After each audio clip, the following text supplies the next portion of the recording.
The name differs from island to island, from fry bake to Johnny cake to floats. But today I'm going to show you how to make it soft, airy, and delicious. These can be paired with your favorite sides. They are a perfect option for both breakfast and dinner. To begin, I'm using 2 types of flour. You can use one. I'm using both wheat and white flour, salt, sugar, yeast, butter, and lukewarm water. First, I'm going to place in my salt and my sugar, and we're going to combine it well before adding in our yeast. Please note that the yeast can be substituted for baking powder, or you can use a combination of both. Now that it's in there, we're going to continue mixing before adding in our butter. Butter in fry bake is optional, seeing that it's going to be fried in oil, but you would notice the difference if you do not use butter. So we're going to mix that butter and combine everything well in there before adding in our water. Ideally, the water should be added gradually while you mix, especially if you are new to kneading flour.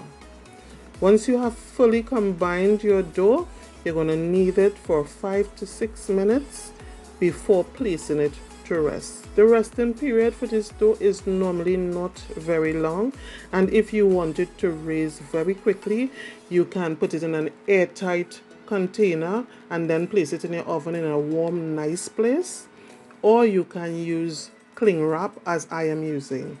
This not only helps the dough to raise quickly, but it helps the dough to retain its moisture. So just after 10 to 12 minutes, this is what my dough looks like.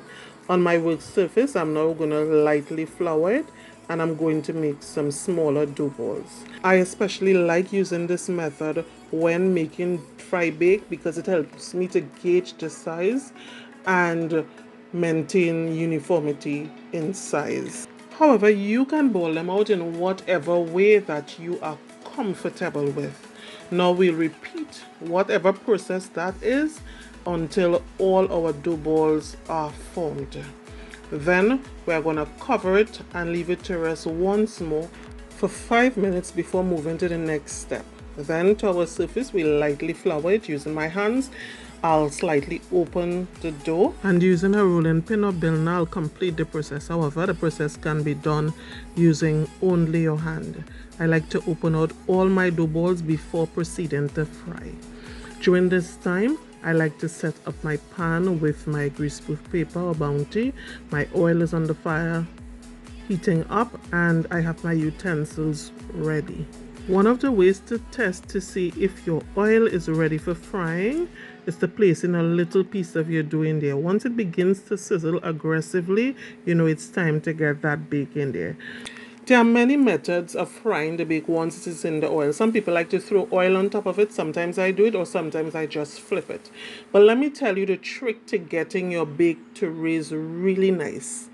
After opening out the bake, at least leave it a minute or 2 before placing it into the oil, and that helps the bake to have that nice raise you see in there without necessarily pouring oil on top or flip it. Now for a quick safety tip, never place wet utensils into hot oil or use a wet hand over hot oil. It will splatter and can cause serious body harm.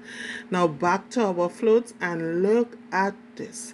This is our final product. It's perfectly round and the inside is soft and airy. Perfect for making a sandwich. Now pair these with sides of your choice. We had ours with some sausages, ripe avocado, and pak choy salad. Hope you enjoyed my video. God bless you. I love you. Bye.